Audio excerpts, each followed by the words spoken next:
اعوذ باللہ من الشیطان الرجیم بسم اللہ الرحمن الرحیم الحمد لأہلہ والصلاة علی اہلہا اما بعد۔ امام محمد باقر علیہ السلام کی شہادت کے سلسلے سے سب سے پہلے تو آپ تمام سامعین کی خدمت میں تسلیت و تعزیت پیش کرتا ہوں،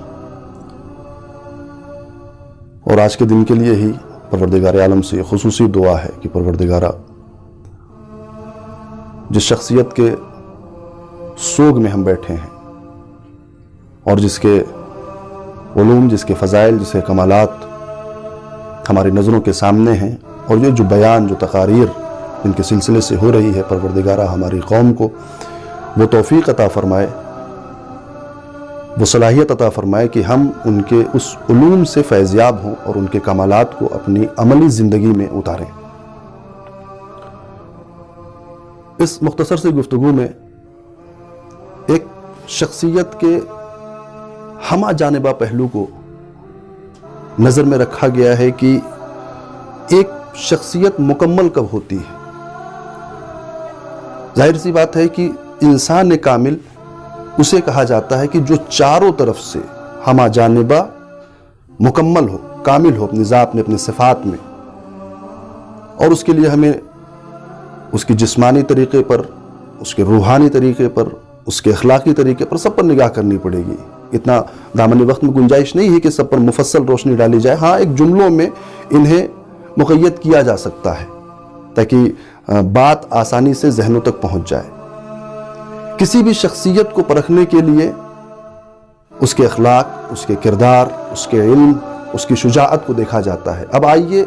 اس ذات کے سلسلے سے ہم ایک ایک جملہ سارے جوانب کی طرف ایک ایک جملہ بولیں،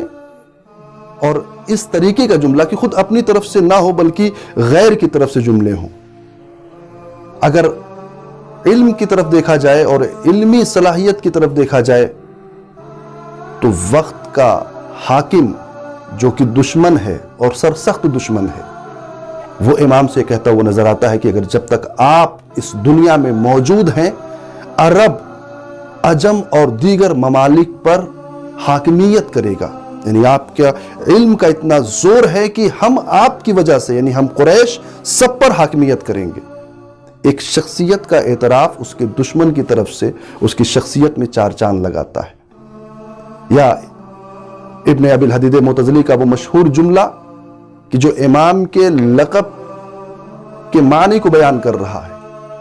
کہ امام محمد باقر علیہ السلام کی ذات گرامی وہ ذات ہے کہ جس نے علوم کو پارا کیا ہے اور جوف علوم سے علوم کو نکالا ہے، یعنی کلی علم سے جزیات علم کو نکالا ہے اور انہیں مکمل علم بنایا ہے۔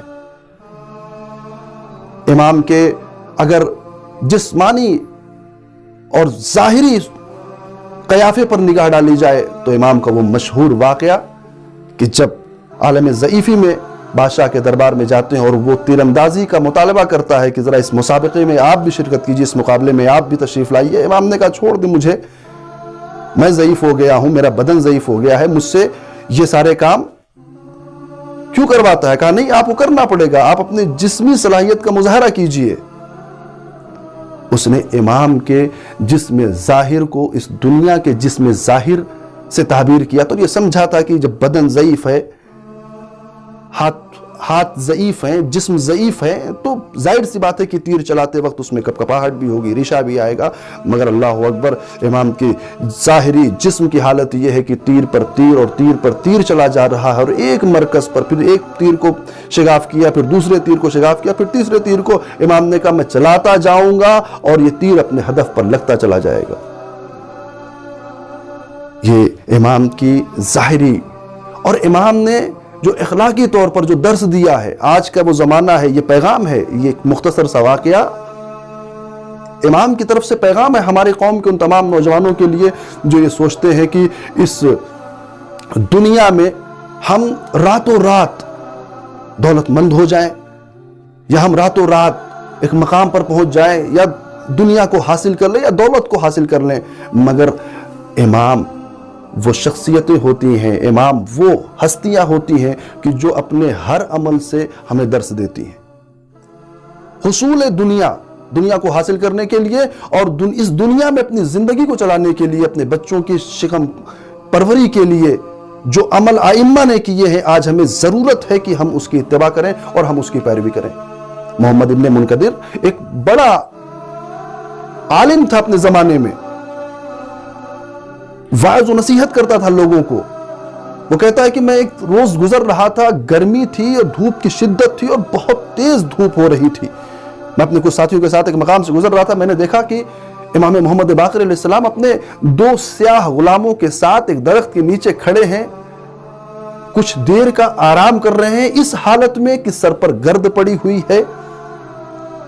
ہاتھ میں بیلچا ہے اور ایسا لگ رہا ہے جیسے وہ کھیت سے مزدوری کر کے آ رہے ہیں۔